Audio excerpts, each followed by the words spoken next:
set. Thank you very much for joining us. My pleasure. Good morning. Thank you all for coming. Mamie did wear glasses, so.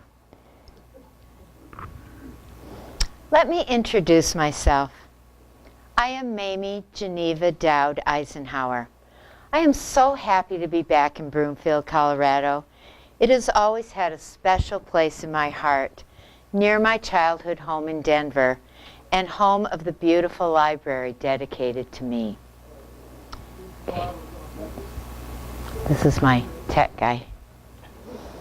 I was born in Boone, Iowa in 1896, but when I was 5, my father John moved our family to Colorado Springs to help my sister Eleanor's poor health. He thought the mountain air would be good for her breathing. My father, I called him Poopa, owned a meat packing business, and we moved to Denver. It was a thriving place for the cattle business in the early 1900s. Okay. Poopa bought a beautiful house in the nicest part of Denver at 750 Lafayette Street.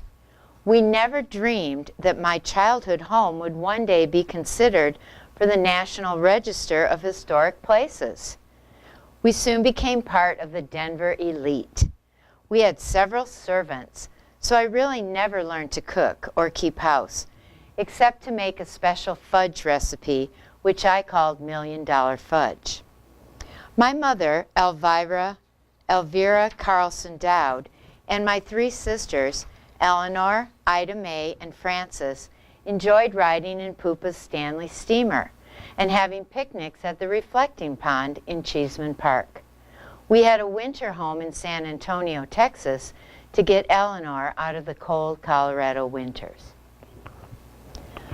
Mother educated us at home, but I attended Corona School and East High School sporadically when we were in Denver. In 1914, when I was 18 years old, I attended Miss Wolcott's school to get ready for my debutante year. I was truly a Denver belle and one of the most popular young ladies in Denver. In the winter of 1915-16, while we were in San Antonio, I met a young Army lieutenant, Dwight Eisenhower. Everyone called him Ike, and he was a handsome young man, especially in his Army dress whites. We courted and fell in love. He told his friends that I was a vivacious and attractive girl, smaller than average. I was only 5'1", saucy in the look about her face and in her whole attitude. At that time, Pancho Villa, the Mexican leader, was attacking the U.S.-Mexican border, and Ike was defending the border, so all military leaves were canceled. We wanted to wait until my 20th birthday in November to get married, but he got an unexpected leave in June 1916, so he came to Denver and we quickly planned a wedding. He gave me a big diamond ring that he had bought after a few lucky poker games. He loved to play poker, and he was very good at it. We were married on July 1st, 1916. We celebrated our 100th wedding anniversary last year. Okay. I had to buy my white lace dress off the rack at a department store in Denver. And we were married at my parents' home in front of the fireplace with our wedding lunch in the dining room.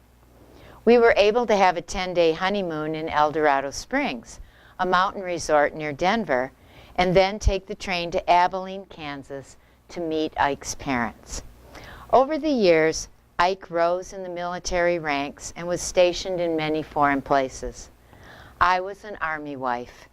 I got used to frequently decamping and pitching up a new tent. Our travels took us to San Antonio, Texas, Camp Colt in Gettysburg, Pennsylvania, Fort Leavenworth, Kansas, and Fort Meade, Maryland, not to mention Panama and the Philippines. He became the supreme commander of the Allied forces in Europe in World War II, and his D-Day attack in 1944 of Normandy turned the war in the Allies' favor. He became the 34th President of the United States and served 2 terms, from 1953 to 1961. He was a peacemaker and eased the tense relations that arose between the United States and the Soviet Union after World War II, and ended the Korean War in 1953. When we were on the campaign trail in 1952, we rode on the Eisenhower Special, a 19-car train. We made 80 whistle stops in 45 states. Ike would come out on deck to speak to the crowd, but many of the women would yell, "Where's Mamie?" I would come out in my bathrobe with my hair still in curlers and shout, "Here I am." When Ike was elected president in 1952, I wore a pink inaugural gown studded with 2,000 pink rhinestones. You can guess that pink was my favorite color. As First Lady, I liked to stay in my bed with the pink satin headboard and answer my correspondence and plan the day's schedules and menus from there. Ike called it Mamie's Command Center. After all, every woman over 50 should stay in bed until noon, don't you think? I liked being the center of attention, and Ike put me on a pedestal. But I was a true woman of the 1950s, devoted to my husband, my family, and my home. I think my warmth and charm made me popular with the public. And just an aside, everyone had I Like Ike buttons during that time, but I also, as the First Lady, had a little fan club of women, the Mamie Eisenhower fan club, and they came out with buttons that said, "I like Ike, but I love Mamie." When Ike was president, he was given the first presidential airplane and asked me to name it. I named it the Columbine, after the blue wildflower that is the state flower of Colorado, my home state. The Columbine became the forerunner of Air Force One. Some say that I was not a very political First Lady, but I did not like to speak in public. Ike called me his invaluable, indispensable, but publicly inarticulate lifelong partner. He said I was a very shrewd observer, though. He said he got it into his head that he'd better listen when I talked about someone brought in to see him. Even after Ike was elected president, we often returned to Colorado to visit my mother and my childhood home. We both loved the mountains. We spent our summers in Colorado from 1952 to 1960. On a trip in 1955 at my mother's house, Ike complained of chest pains and indigestion. He had a heart attack and a slight stroke and was rushed to the Fitzsimmons Army Hospital in Denver. The newspapers called it the Denver White House. And just an aside, I was hoping that Bill Markle and Jean would be here. They are longtime residents of Broomfield. And Bill was an intern at Fitzsimmons at the hospital when Ike was rushed in. And he said that they put Ike up on the 7th floor of the hospital, surrounded by Secret Service. He was there for 6 weeks, recovering, and was running the country from his hospital room. Anyway, Bill Markle said that he was an intern and they only had one EKG machine in the hospital. And so every time somebody would need the EKG machine, they'd have to go up to the 7th floor, go through the Secret Service, bring the machine downstairs, use it, and then take it back up to Ike's room.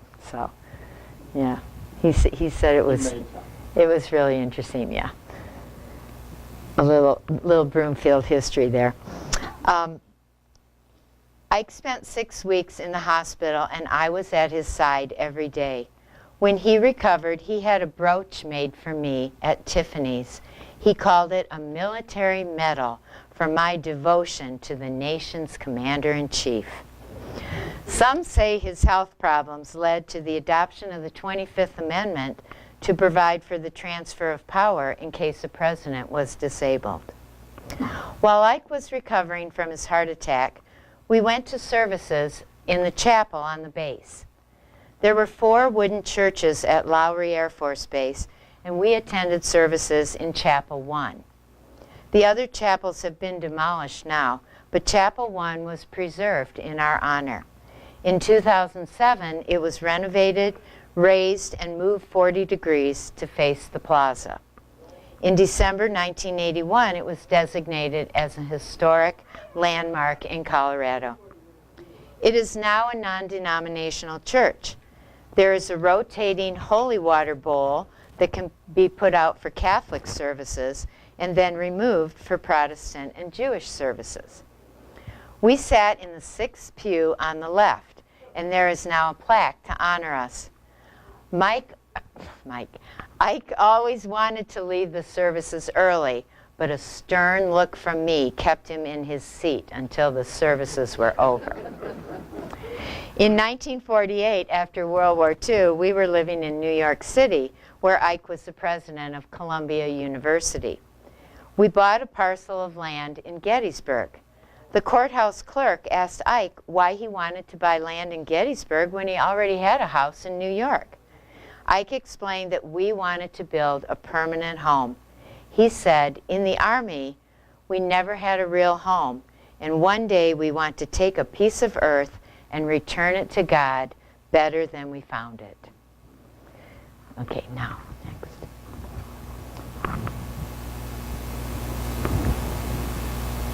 One of my proudest achievements was the dedication of the Mamie Doud, this one, there. One of my proudest achievements was the dedication of the Mamie Doud Eisenhower Library in Broomfield, Colorado in 1963. I donated a collection of 337 of my father's books for the library, and our friends in Broomfield donated the land and named the new Broomfield Library after me. Bal Swan, president of Empire Savings, was instrumental in raising money for the library and made a sizable donation to it. And just a little information, these were some of the developers in Broomfield at the time, and they donated the land.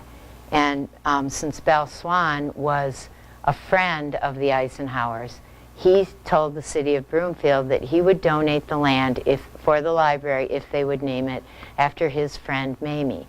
And they agreed. So that's how it came to be named that. So this is the land right here? The parking This lot? is the land right here. This is the land, this is the building. And that bank that has the clock on it used to be Empire Savings. He owned that bank too. So, okay, so keep it on there. I will never forget July 3rd, 1963, and that poster is wrong. That was very early this morning, and it was July 3rd, not July 7th. We arrived in Broomfield and toured the library and community room on the garden level of the new building on Midway Boulevard to see my father's books.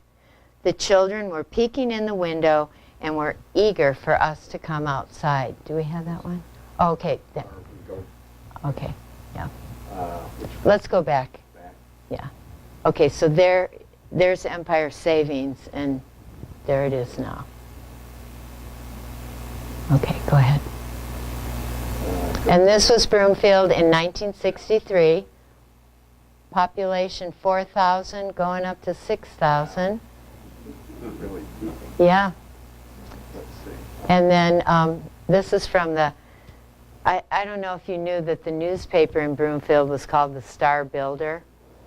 And this was an ad for the Safeway store in Broomfield. And you can see the prices of the things in 1963, which doesn't seem that long ago to me, but apparently. And there's some other, some little popular icons from '63. Push button phones and Weight Watchers and Okay, and then this is Broomfield Heights and Old Broomfield looking west. So this is the aerial vision of, yeah, okay. Now, this is the children. You can see that since we're down on the garden level, which is under this level, the kids were looking in the window trying to peek in so that they could see Mamie and Ike. And there they are downstairs in the basement. Uh-huh. Okay. Governor John Love and his wife were Republican supporters and accompanied us on our tour. I promised I would send additional volumes in the near future to add to the collection, as they only had about 900 volumes at the time that the library opened. So I gave them 300 more. Okay. Then the dedication ceremony took place on the lawn in front of the library. Mayor Don Descombs welcomed us to Broomfield and said, "A city or a nation develops according to the culture of its people. The last U.S. Census found that this city has the highest level of formal education of any city in Colorado. What an honor for Broomfield." Okay. I was presented with a basket of pink carnations from the children of Broomfield. I was so touched because everyone knew pink has always been my favorite color. I later learned that the carnations had been grown by a local florist in Colorado, and from then on we used that florist for all the carnations in the White House.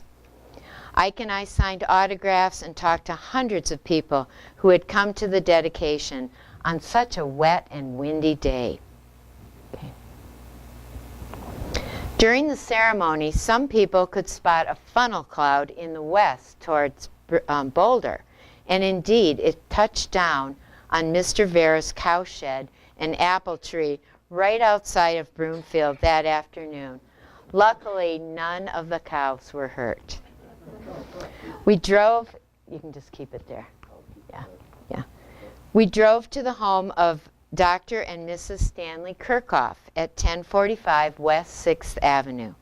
Mrs. Kirchhoff had planned a garden party, but the rainy weather brought us inside.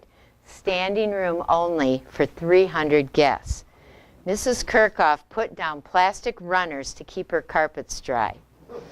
Ike stood on the porch to speak. He said, quote, "I want to thank you very sincerely on behalf of Mrs. Eisenhower and myself for coming out on an afternoon, probably your swimming afternoon, to come and help dedicate this library to be named after her. I assure you of her pride, her gratification, and I am quite sure that from now on she is going to look for every book she can get her hands on and send it to Broomfield, Colorado. I was so proud to have my Colorado connection celebrated in having a library named after me." Okay. Now these are some people that still live in Broomfield that came to our last presentation.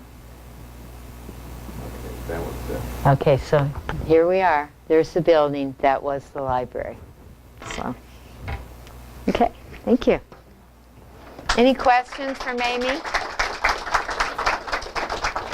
ahead and ask some questions. Any questions for Mamie?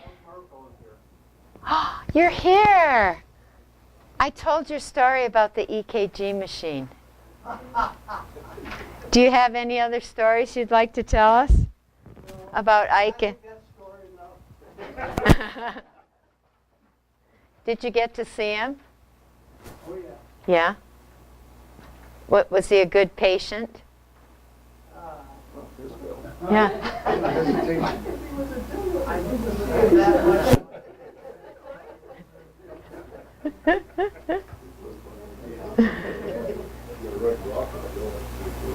Questions for Mamie? Is Mamie's house still there in Bedford? Yes, Mamie's house is still there, and right now it is being considered to become a historic landmark. They're in the process of trying to preserve it. as a landmark, because her childhood home in Boone, where she was born, is a museum. That's a historical building. So they're trying to get 750 Lafayette to get on the register. Yeah. Is it privately owned? Yes. Mm-hmm. No tours? No, but if they do, if it becomes a landmark, then yeah, we can get in. But yeah, they got married in the living room and had their reception in the dining room, so you could go see where the wedding was. Have you ever been in? No. Mm-mm. You should go dressed as you are. Yeah, and knock on the door and say, "Can I come in and look at my old house?" Yes. I was curious if the library still possesses the original books. Yes, we do. And in fact, on the second floor of the library, way in the back, is a whole showcase of memorabilia from the Eisenhowers and some of her father's original books. He had a lot of westerns and a lot of nonfiction in his collection. So yeah, some of those books are still there in the case, and we have a lot of artifacts of the Eisenhowers in the library. So yeah, good question. Thank you. What about her siblings? What happened to them? Well, the one who was so sickly did die at a young age as a teenager. She was the reason they came to Colorado, because the air was supposed to be better for, breathing and respiratory problems, all the sanitariums in Colorado Springs then. But she did die of respiratory problems, so. I didn't really, as Mamie, I should know what happened to my siblings, but I just lost touch with them. I haven't talked to them in a long time, so I don't know what happened to them. That's another project. Good question. Yes. How did they get along with the Nixons? I know they had two grandchildren or children that didn't marry. Yes. They were along? very good friends with the Nixons. Pat and Mamie, Pat and I were very good friends, and Ike and Dick kind of butted heads on some issues, but socially they were very good friends. And then Julie Nixon married our son David Eisenhower. So yes, our families were close. Yeah. Is Mamie's Tiffany brooch on display anywhere that you know of? No, I wonder what happened to that brooch. I'll have to find it. Well, the Eisenhower Museum in Abilene, we visited a couple years ago, and they had a whole section there of Mamie's gowns and other things. So maybe it might be there. That's well worth visiting. Yeah. Yes. Yeah. That's good. Yeah. You mentioned they were in the garden level with those photographs. What was on the top level here? Was it all the library, or was this more specific to something else? I don't know. I think it was, I don't recall any businesses or anything being here. I just remember when we first moved to Broomfield, this is where the library was, and we always had to go down the stairs, so I don't know what was up top. So the Yeah. library, though, was... The library was downstairs, yeah, and probably many of you remember that. You had to walk downstairs. Well, for many To get years, to the collection. there were city offices up here. I mean, when we first moved into the building, most of the rest of it, had human resources or some other office service type functions here. So quite possibly that was the case then. Okay. Well, I have a Yes, question. another question? Some of you should remember that about the only good place to eat was Ike's, which was right down in the garden center here someplace. Oh, Ike's Restaurant. And they had pictures of Ike. And a good place to Friday afternoon up and a pretty decent meal. That and Tornadoes were about the only two places in town. With 72 when we moved here. Ike's Restaurant. Right? wow, thank you. I'll put that in my notes. Well- Don't you remember Ike's? Oh, yeah. Well, one question I have, just a little different. With all your research of Mamie and her background, what most impressed you? I think what most impressed me is I think she gets a bad rap because she didn't really have any causes like many of the first ladies. She didn't, beautify the gardens and do literacy, and she just was really a homemaker, a mother, a wife, very dedicated family woman, and so that really impressed me that, she was not political. She really was, she was there to support him in whatever he wanted to do, and she was an Army wife too. And so, she went with him wherever he went, she went, and she set up her home there, and she was alone a lot of the times. I did read that at one time, when he was gone for, overseas for many months, she just was very lonely and a bit depressed and started drinking in the afternoons. And one of her friends took her aside and said, this is not a good way to handle loneliness. And she said, you're right. And she just stopped right then. Yeah, I mean, she was, lonely. So, yeah. Any, yes? Jean? Jane? Did you tell him I had lunch with Mamie? No, Oh. come on up Yeah, here. come up. Come on up. Jean? Well, Jean, come up. Yeah, come up and tell Yeah. the story. Yeah. And Mamie came for lunch, and we all had to be seated, before she could come in. And so- Well, wait a minute. Can we pass this? And, Use this so we can record it too. and then one day we were late for church per usual, and we went stumbling over this man at the end of the aisle and sat down, and by golly, we were sitting right behind Mamie all during church. She was right in front of us, and it was probably one of her Secret Service guys that we stumbled over because he was looking at us, and wondering what we were doing.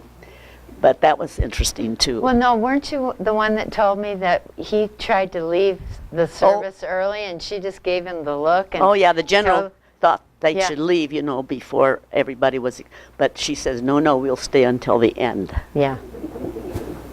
So, So that was thanks, Jean. fun. Yeah. Thank you. Well, Colleen would like to thank you so much for Oh, joining thank us you. and sharing No, with it was Mrs. my Eisenhower. my pleasure. And we'd like to give you one of our little challenge coins thank for the you. museum Oh, thank you. in recognition for that.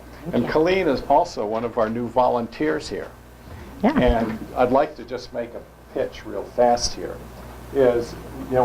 We're strictly a volunteer-run organization. So, we both volunteers who help work in here, and you could be a big help to our museum overall by becoming a member. And for $25, you can become a member. You get put on our little email listing. We promise not to deluge you with stuff, but when we have special events coming up and a quarterly little newsletter, you'll certainly will get that. And that's a great help to us because, again, the basic operation, the preservation of all the items you see here, programs, the donuts and coffee you enjoy, all come basically from our donations. So we have these little cards all over the place here. You could talk to any of us. And if you'd like to help in any way, and we're still doing archiving. We need to rotate exhibits. We have all sorts of new ideas for things. And if perchance, just perchance, we get the bottom level here in the building, we're going to have all sorts of new projects to do. So again, you could be a great help, and if you could join us as a member, that'd be marvelous. Mamie, can you put a good word in City Council for us? I would be glad to. I have clout at City Council, yes. I have clout. I would be glad to promote your cause to acquire the rest of this building the way it was supposed to be. So, Well, thank you very much for joining. Please don't run off. visit with Mrs. Eisenhower. This is a marvelous poster with all sorts of history, and the history of Stuart Whitman, Lou's great-grandfather. He gladly will explain all of that, and where the USS Buffalo traveled around the Atlantic and the Mediterranean and things. And the other thing is, we have a French naval officer here, Jerome, just retired, his lovely wife, Florence, and they've been here for a year, and Jerome came on board. Commanded French naval ships down in the Red Sea and that whole, not the Red Sea, but further out, chasing pirates and all that stuff. So he can tell you all about that. And again, he was based out of Brest in France, and that was the major port by which we brought in all our soldiers to France during World War I. So there's all sorts of history. So please stick around with us today. Help us eat our donuts and cookies and just visit. So thank you very much for coming. Thank you, Mike.